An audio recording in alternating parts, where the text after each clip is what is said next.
Sonic, the heart of your system.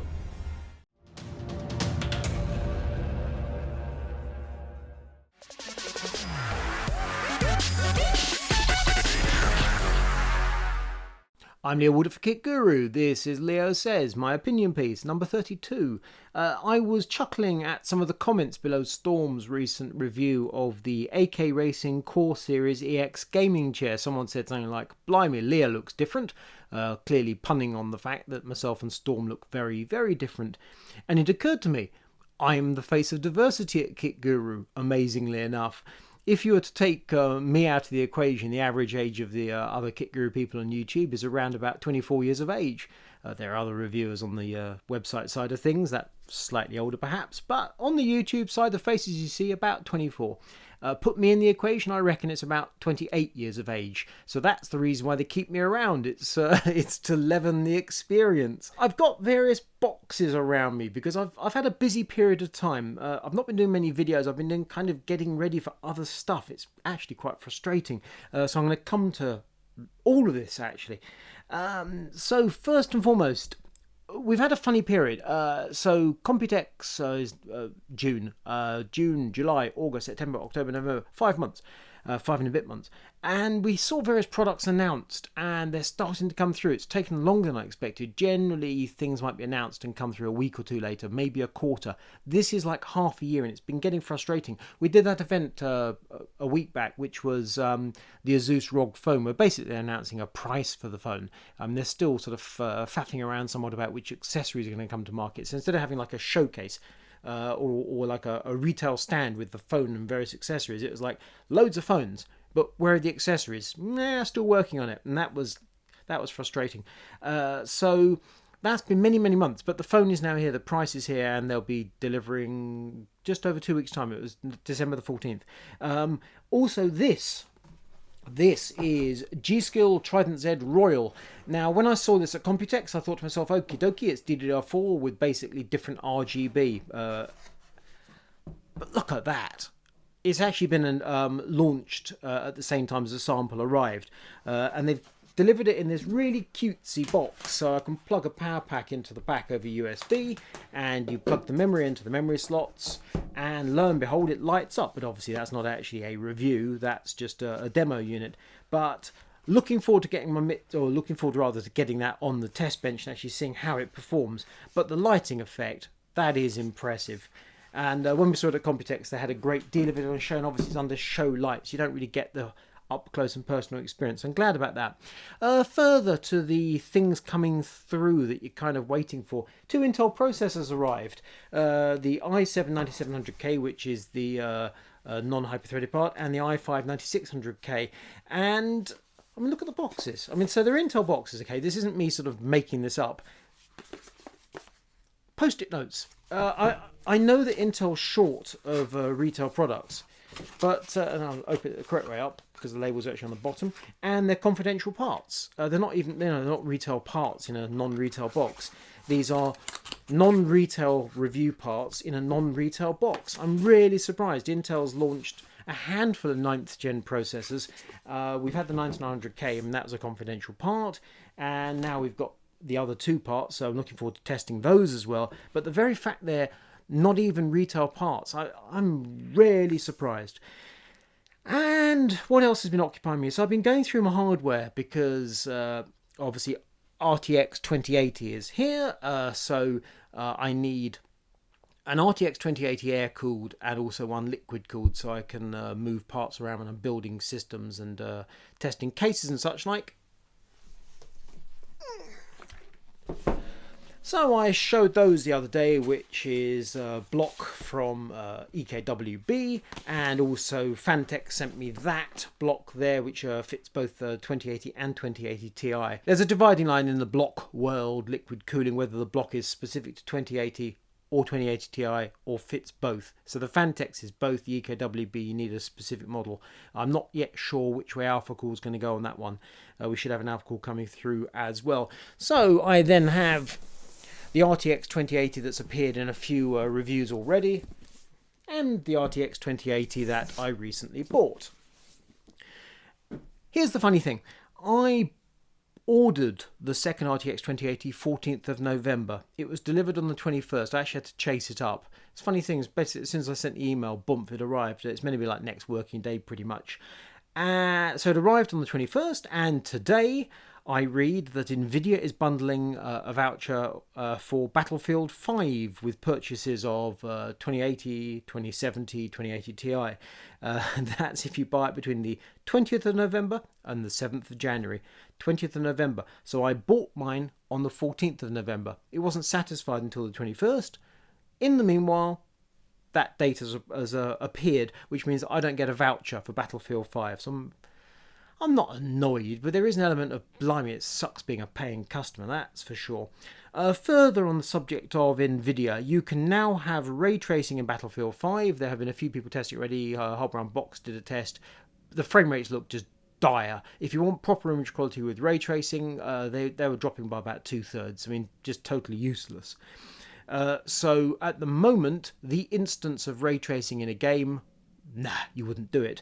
Interestingly, Wolfenstein 2, a game I've not actually seen, that benefits from a different Turing graphics technology called content adaptive shading, which I wasn't even aware of until now, which basically gives you about an 8% performance increase with no drop in image quality, which is obviously well worth having. I mean, 8% of anything for free, you'll take that. But as things stand, RTX graphics, I mean, they're impressive in their own way, but the R part of the equation, right now, you know, what do you want to do with it? Now, as games are adapted, patched and updated, and as the drivers are updated, perhaps things will get better. You have to hope so. After all, when AMD launched Vega, that wasn't too good, was it? So would you sell your 10 series graphics card and buy a 20 series for a lot of money? You'd need to be a real enthusiast to do it. On the other hand, I'm doing it because I've got to keep those builds looking fresh and up to date. So 20 series graphics cards, but you'll note they are 2080 rather than 2080 Ti, 750 quid rather than £1,100 or £1,250 for that Asus we saw recently.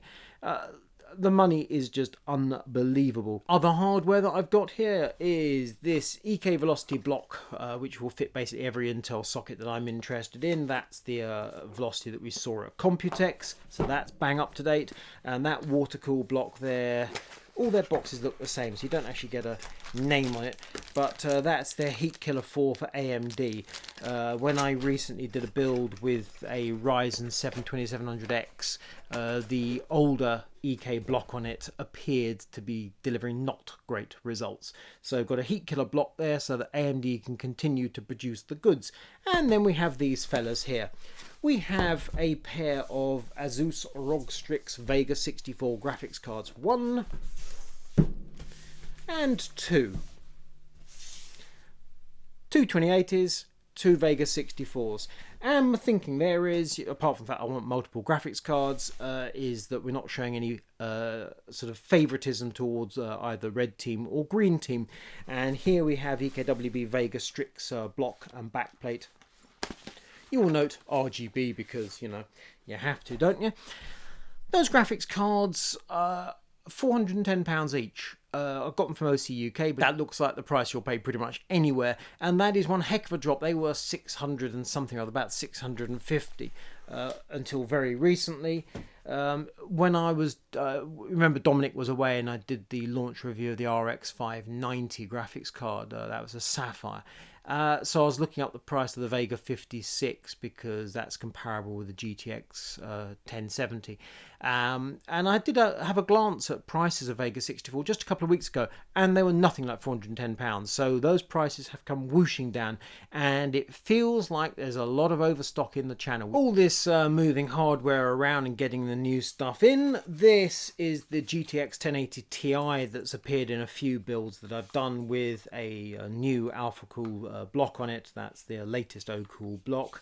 My own PC at the moment has a GTX 1080 in it with a rather dull first gen Alphacool block, so I think that 10 series may well be going in my own PC, and then that means I'll be fully up to date. I'll be Ryzen 7 2nd gen, I'll be Threadripper, Intel 9th gen, RTX 2080 and Vega 64. So that'll be ending the year in a good position, ready to push forward with reviews for next year. One thing I'm hoping to see before the end of this year is the 28-core Xeon W-3175X. Still a catchy name. My expectations aren't high, if I'm entirely honest. I mean, seeing a 28-core processor has to be a thing, doesn't it? It just has to be. But we've now seen 32-core Threadripper, and we know what that does. And if the 28-core Intel is in the same ballpark, and why wouldn't it be, then okay, so it means that Intel's caught up with AMD, albeit via a very different path. I still want to see that processor. What I really want to see, if I'm entirely honest, I want to see the price of it. I really do, because that should be a $5,000 processor, possibly even $10,000. It has to be monumentally expensive, and just having a processor that is that colossally expensive on the test bench, that should be fun. Do you overvolt it? Do you hell? I think you take that very cautiously indeed. And then we have CES coming up. CES is in the second week of January in Las Vegas, as per usual.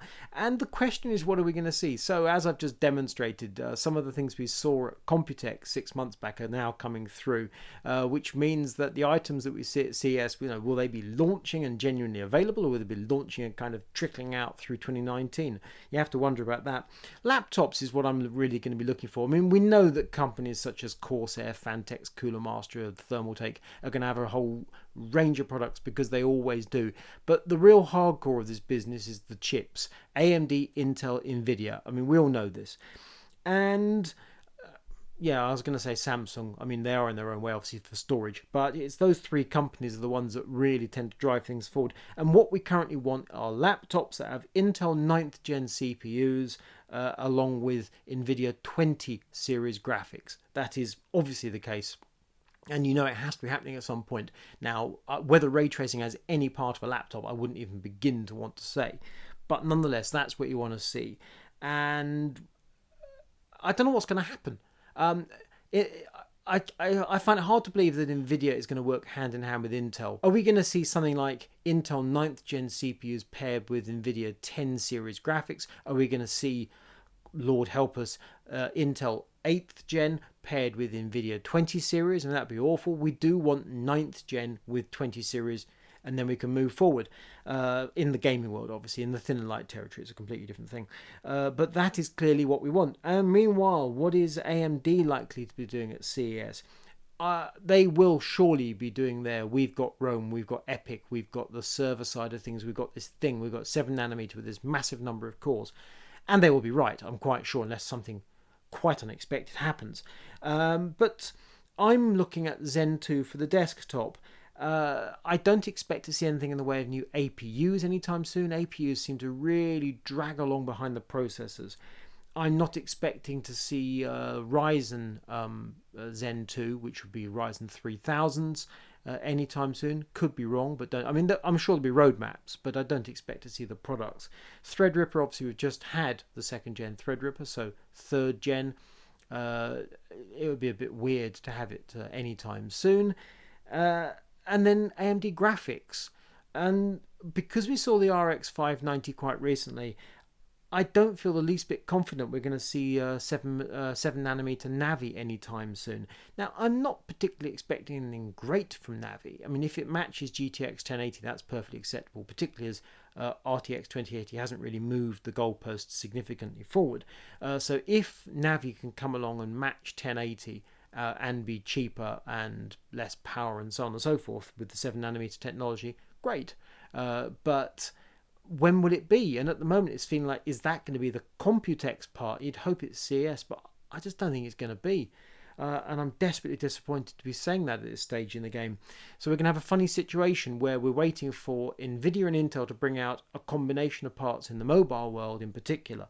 And AMD is going to be, I imagine, like a very happy company that's crowing about Rome. I mean, they've got so much goodness in their roadmap and products being delivered, but none of it at the moment is on the desktop. We've had some good stuff, we've got some good stuff coming, but for CES, I don't expect anything from AMD for the desktop, and that leaves me desperately disappointed. I sincerely hope they bring a surprise out, and yeah, pleasantly shock us all. That would be great news. This may be your first KitGuru video, in which case, welcome. Hit the subscribe button. We'll let you know about new videos as they become available. There's a thumbs up somewhere. Hit that thumbs up. Ignore the thumbs down.